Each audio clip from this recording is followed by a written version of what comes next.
Welcome to the Pursuit of Wellbeing podcast. My name's Maria Brosnan. I'm the founder of Pursuit and your host for the show. This podcast is dedicated to providing wellbeing information, inspiration and support for teachers, leaders and school staff around the world. My guest today is Sam Moinet. Sam is a former history teacher and the founder of Student Breakthrough, his coaching program leading the revolution in student wellbeing. As an international speaker and coach, his aim is to transform emotional support for young people and create lasting change for future generations. So far, Student Breakthrough has helped over 1,000 students worldwide while supporting many schools and universities.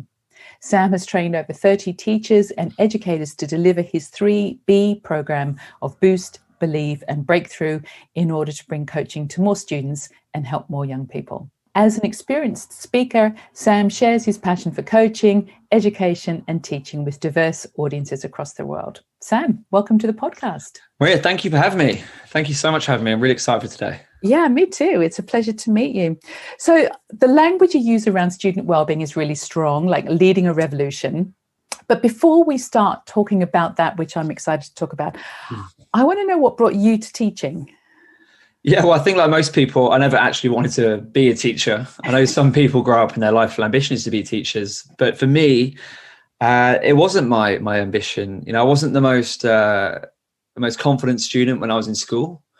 I got picked on a little bit and I was pretty anxious. And what I thought I could do to gain that confidence, overcome anxiety, I'll go and join a really like manly profession, which was the British Army, right? That will give me the confidence that I needed, right? As a man that lacked that. My dad he fought in the Falklands War in the 1980s, like super tough guy. I wasn't like that. So I thought the army would give me that. And I got accepted into the Royal Anglian Regiment in 2012. Over the moon. Maria, if you would mention a time when you're at your best, that was my time. Yeah. Up to that point. But then unfortunately I got a letter through the post 2 weeks after that event when I was at my peak. And if you imagine a time when you're at your worst, for me, I got diagnosed with Crohn's disease and my whole military career up to that point, which wasn't far, but was taken away from me. And I was really crushed and really broken in that moment. And I didn't know what else to do. And it caused me many years of stress and anxiety and struggles with my mental health. But I fell into teaching mainly because my mum was a teacher. I loved history and I had nothing else to do. So I thought I'll go and get some skills, do 2 years, bugger off, and then do something else. So it was kind of forced upon me in some ways. Education. And so what was it like for you then as a teacher, a history teacher? Yeah, so I still love history. I don't unfortunately get to teach it much anymore, if at all. But I got a job in a great state school in Northamptonshire, like outstanding state school. But I liked it to an extent, but I wasn't all in. And I think in education, you have to go all in to get that connection with the kids, to build that trust, to build relatability. And I was sort of, I was sort of sitting on the fence, like dipping my toe in the water a little bit, thinking like, yeah, this is okay. But if someone had knocked on the door from the army, I would have like sprinted out the classroom, see you later, kids, I'm going to live my dream. So it was, the first probably couple of years were really tough because I felt like a victim and I didn't want to be there. I didn't go, if you don't go all in education, the students don't maybe respect you enough. You're not getting the best results. You're not a full team member. And it was only purely because I felt like I wanted to do something else. And I felt like miserable that I had to do this to an extent. I had to, right? I didn't have a choice in my eyes. It was tough the first 2 years, Yeah, because if you have a real passion and a drive to do something else and you feel, and that's not even possible anymore, how did you overcome that? Or do you feel you have overcome that? Yeah, so it got really to a bad place. I developed like chronic insomnia due to anxiety, really. So basically I wasn't sleeping at all. Like I'd be going into school on like half an hour to an hour sleep. Now in most jobs we couldn't operate on that anyway, but in education, when I was teaching back-to-back classes, as you know, in education, like it's full on. And I was struggling, I didn't want to get out of bed sometimes. I distinctly remember nearly crying in front of my classes and students asking me if I was okay. And I was just so low and so lost, and I was trying to find my feet. I just hadn't dealt with all this pain that I felt a few years earlier. And I did meet someone, and Marie, you've probably met someone who's changed your life. Up to that point, this person really did. My best mate said, look, why don't you talk to someone? Now, for a young man who had the assumption that men are tough and strong and don't show vulnerability, that was a big step. But I was at the bottom of the mountain, right? There's only one way up. Bottom of the mountain, one way up. And 23rd of April, 2015, I spoke to someone for the first time. And lo and behold, this guy was a coach. Now, you probably just noticed that I remember that date, and it's ingrained in my brain, that date. And for the first time, Maria, I spoke to someone about how I was feeling. And I sobbed like a baby. I was so emotional.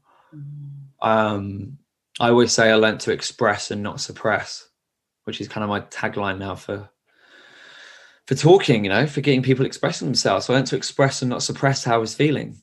And in doing so, I felt lighter. For the first time, I looked back on that failure of getting Crohn's disease as a blessing. And I engaged with my failure differently. I didn't see it as like something that could hold me back. I saw it actually as part of my journey onto something else.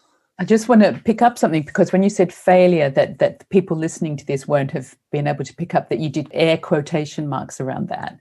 And I think that's a really important point to say, that it seemed like a failure when it did. Well, it did. And I put it in quotation marks now, because I say it in my talks, we're all going to fail. Spoiler alert, it's going to happen. But when I had a very lovely upbringing, and I didn't really have any massive failures, school, and obviously you had a few setbacks there. But to be told you can't complete your dream because of a medical condition, that was it felt like I let my dad down, I let myself down, I let my family down. So now I put it in quotation marks, because obviously, Maria, it's an unbelievable blessing, because I'm on the call with you right now talking about education and student breakthrough, and I've helped lots of different children and young people. And I do think my dad's probably even more proud of me than if I'd gone into the army and done that. So yeah, failure's just it's like pulling back a bowstring when you fail. It shoots us into different directions. It can cause us pain pulling that back, but when the arrow when the arrow shoots, it can go into different directions, and we're always self-correcting. And that's one thing I try and instill in young people from a young age, which we don't do a very good job of in education, I don't think. Yeah. So tell me then, you met your coach and feel like you had a breakthrough, and you feel like you were lighter just as a result of talking. And I can totally see that for young men. We just raise our boys and young men to be strong and tough and manly. So take us back to that. I feel like I interrupted you a little bit. that experience of talking to somebody, and what did you learn from that? What did that do for you? So yeah, three things were express, don't suppress. So talk. Yeah. Second thing was failure is a blessing. Later on, I learned that this kind of support, coaching, needs to be in secondary schools. That's really what I learned. After that event, we hung up the phone, and I put my headphones in, put on my favorite songs, and walked around the park. And the park was vibrant. It was bright. It was colorful. It was like taking off the pair of sunglasses that I'd had on for 2 years. Mm-hmm. And I cried all the way around the park. And I felt amazing though. And I went back to school. The next, that was on a Friday. I went back to school on the Monday. And again, it was I went all in. I said I was dipping my toe in the water. This time I was cannonballing in, right? Fully jumping in. And it was an amazing experience, because it was the first time I'd gone all in, and I was fully invested in history teaching and getting results and working with young people. It was a great time. I felt just happy to be a teacher. And what happened to your insomnia? It sounded like you were having a really significant change in your life. Yeah, for sure. I mean, that was the spark of that moment was the spark of lots of, personal development and growth, and going to retreats and coaching, and I've been coached ever since, not from different people, but, you know, up to that point now. So that was when I was 23. I'm 30 now. So, like, you know, it's been 7 years of, you know, personal development and seminars and coaching. And I still don't sleep very well. Like, you know, if you've had that experience with sleep, it's hard to get it back. But like, I sleep better than I ever did. You know, I used to be up like marking essays at 1 or 2 in the morning all the way through the night. Because in your head, it's like, well, I'm not going to have the energy tomorrow, so I'll do it now. But then what that does is your body's not rested at all. So then you go into school and then you're even more tired, and it's like a vicious cycle. So yeah, that did improve. But it took a lot of work. But then when I went back after this realization, there was, you know, students who were struggling with anxiety. They were struggling with underconfidence, with low motivation, maybe with depression. And with this new awareness, I was like, you know, we're not doing enough. Yeah. We had this like tick box exercise called academic mentoring, where I would see my form group for 10 minutes each throughout the whole year. Now, obviously, we could talk during that time anyway, but this is dedicated time. I was off timetable for a day. They book in appointments and we'd chat, and it was like a bit forced. It wasn't really necessary. Well, it wasn't not necessary, but there wasn't enough of it. And just so many students go beneath the radar who are struggling. And that's where you can kind of see where the story goes now, that I realized that I could do more than just teach history, and I could have a bigger impact in the world and on the lives of the students I was working with. Yeah. And so that episode happened for you 2 years into teaching. So you stayed in teaching for another... Yeah, I did 2 years. I did 5 years total. Yeah. So yeah, that was around, then I did like a couple of years of just teaching. I had this brainwave, like a spark of inspiration, one night after a large glass of red wine, before my head hit the pillow. What if I could coach students? And that was, I actually did some work with some students on sleep. Actually, I've still got it. It was called the Acceptance Academy. I had 2 students who were struggling with their sleep, and I took them through a series of like workshops. And that was really the first step of like, oh, well, I could do something different here. And I really enjoyed those sessions, and I helped them with their sleep. And then that kind of got me into training to be an academic life coach, which is with this great American company. And then just trialing stuff with students at school in my break times and after school. And I look back, my first workshop was in my classroom, had like 3 kids in there.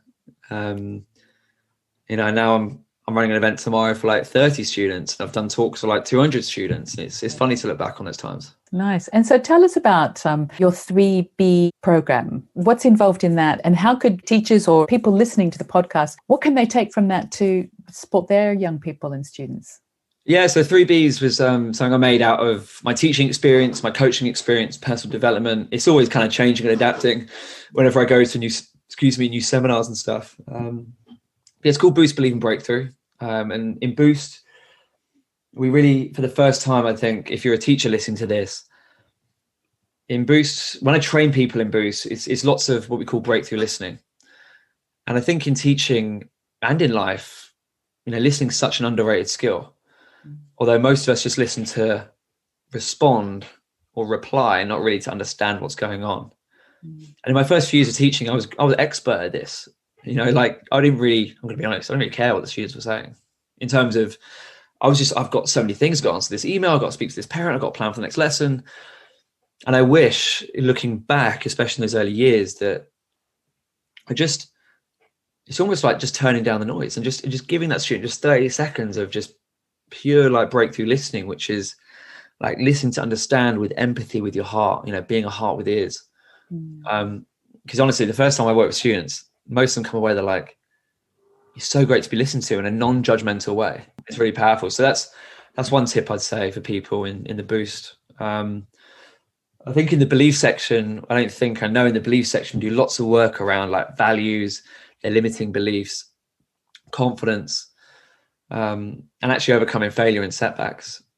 And I think one thing I did towards the end, I actually had this stuck up in my classroom. I had to back myself up to the head teacher about why I had failure as a blessing in my classroom, like written up, right? I stuck it up in big letters and came in my room, and he questioned me about it. he said it was fine by the end, but it was really to show that you're going to fail at history at some point. You're going to have a rubbish test result. Like, that's okay. But it's actually how we engage with that is really important. So we have failure as a blessing, and then underneath 2 questions: what can I learn from this? And how can I use this knowledge? Yeah.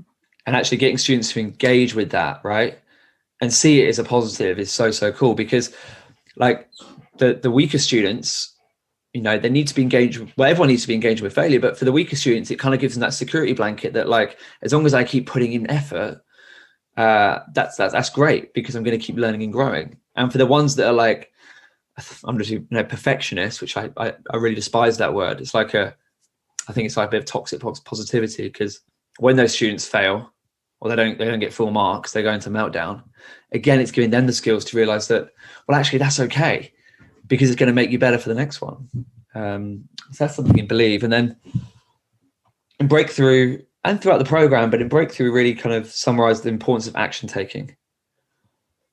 And another thing we mentioned in Breakthrough is, like, if you want different, you got to think different, you got to speak different, you got to do different stuff. And that's why coaching works for young people, because there's lots of awareness, but we actually ask them, sometimes students in our primary Breakthrough, like, 6, 7 years old, what do you want to go away and do this week?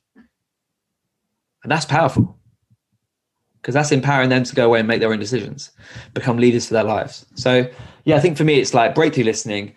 I think it's failure as a blessing. And lastly, like, action over everything. I love those. And when you say breakthrough listening, is that similar to active listening? Yeah, I just call it Breakthrough because it's student Breakthrough. Okay. Yeah, you can do that. Yeah, I love that. So active listening, bouncing back from failure. And I love those questions. What can I learn from this? And how can I use this knowledge? And action taking. So I'm a huge believer in action taking. And I think that's where our well-being really rests, in our small daily actions, especially small choices that we make every day. And because we think that we need to take these huge, big steps and do a 10-day retreat or do something dramatic. But I think small daily actions are powerful things. Looking back to when you were teaching, there were some key areas we talked about before we started the podcast around curriculum, around data and targets. Is there anything you wanted to add about that? What is it about those things that concern you? I just think there's lots of things that we can improve, and there's some things that we can control, which will make everyone's lives easier. As you know, you do some great work with teachers, Maria. Like, if we put less pressure and stress and anxiety and worry on teachers, then they're going to perform better for the students. I just think one thing that could be really reduced is like that curriculum bloat that we have. And I call it bloat because it's like tacking little bits on over the years from different governments. And now it's just this huge beast that you can't teach anything effectively, really, in detail. I just think that's something like cutting back, like almost like trimming the fat off some of these topics and getting rid of some stuff would be a nice place to start. And therefore, students will learn different things on a deeper level. There'll be less pressure on teachers, not so much stress to get everything finished, which, trust me, was intense times, really intense. I just think that we can bring back a lot of learning by doing that. Similarly with the data and targets, like all I ended up doing was just bashing random numbers into a spreadsheet, trying to show progress for students. Like, we create data for data's sake because there's people that need to manage data, even though lots of the data I think is ineffective.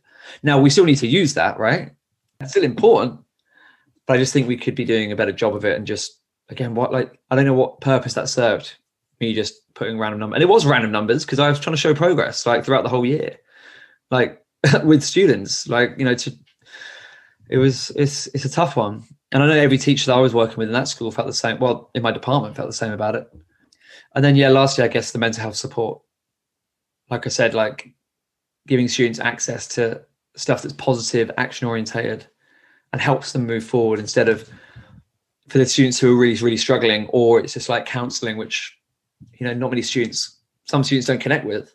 They actually just want someone to talk to and then just take action on. Those are things I'd change just in my experience. Yeah, and they're tough things because they're central, aren't they? And they come from on high. and they come down delivered through many layers to us Yes. in the curriculum and data and targets, etc. And many guests that I've had on this podcast talk about this and talk about, high stakes accountability and those things as huge pressures on teachers and leaders and everybody in schools, and leading to the issues that you're talking about, that everybody in school feeling stressed and having trouble, especially young people, and especially now. What do we actually do? Because, we can talk about it, and, there's the classic saying, control the controllables, and those things are far out of our control. What do you have any really practical suggestions about what people can do about it? No. This year on my vision board, I put like time for revolution, like, so we want to change. It's not just about mental health support. It's really like, for me, it's trying to change education. And I made I did a grassroots Facebook group called the Education Revolution. And it's so tough because there's so many people who've got so many great ideas, but it never seems to move forward. And I've seen many different people try. I don't really know, but I know the one thing we can do is keep having these conversations and keep collaborating with people and keep connecting. And the problem is, obviously, the people that make these decisions have never been in the classroom. And it's just years of inefficiency and years of issues and challenges. And I'd like to think, in my lifetime, it will change. Because that's the thing, it's like 200 years old, this education system. It's made for factory workers, like going to a bell and taking orders. And there's no love of learning at all, right? Apart from like, when I was teaching geography, I'm a history teacher. When I was teaching geography, you had to like get the kids to make like volcano cake or something. That was a love of learning. But like, apart from that, and I took them out to like act out battles and stuff. What I'm saying here is like, it's just so much focus on data and testing and trying to cram everything in. And look what happens, people like you leave teaching. The statistics around that are well known, that half of teachers leave teaching within the first 5 years. And that's a crying shame, because I wish I didn't. Like, my brother left in 2, who was a year 1 teacher. He was phenomenal, phenomenal. He was under way more pressure than me. Book scrutiny, learning walks, the pressure of an outstanding primary school with all the subjects and all the, he was under way more pressure than me. I kind of left to my own devices to an extent, compared to him and other schools. But, he was great and he loved it. He obviously didn't love the micromanagement, pressure, data and all that stuff. Like giving 4-year-olds phonics tests, them crying going into school because they had a test. Like, who is that serving? That's direct experience. Yeah. And he left teaching too? 2 years he did. 2 years. Yeah. And he was an outstanding teacher. He was so good. I agree. It's good to have these conversations and to bring these things to light. It's so challenging, isn't it? Because it's important to talk about it, but really important to talk about being proactive and what we can actually do about it. And, I really would advise people to connect with you and to talk to you about the work that you're doing. I will put all of your contact details in the show notes. But before we wrap up, Sam, is there anything else you'd like to say? Any kind of words of wisdom or anything you'd like to leave people? A more hopeful message for people listening to this? I'll leave with my favorite quote, which if you listen to this, you'll probably resonate, because if you've met Maria, but it is easier to build strong children than to repair broken adults. So that's the thing that fires me up every single day. If we can give more students the skills, tools, knowledge, beliefs, strength, and to handle their problems now, then we can have less mental health challenges, a more resilient workforce, and actually people who are just living a better life than some adults I know at the moment. So if we can work younger, if we can target people younger with this support, then everyone's winning, I feel. Yeah, Frederick Douglass. And I think that's what teachers do, and giving them the tools, and with your support, with your fantastic coaching program, giving them the support to support young people in building strong children, not repairing broken adults. That's it. Thank you so much for joining us. I've been speaking with Sam Moinet. You can connect with Sam on Facebook and Instagram at Student Breakthrough. His website is studentbreakthrough.com and LinkedIn is Sam Moinet. Sam, thank you so much for joining us today on the podcast. Maria, that was really fun. Thank you so much. Really appreciate it. Absolute pleasure. Thanks so much for listening. Now check out our website, pursuitwellbeing.com. If you enjoyed the podcast, please hit the subscribe button in your podcast app. And if you feel inspired, please rate and review it and share it with your friends. I love getting your feedback and learning how we can improve our program.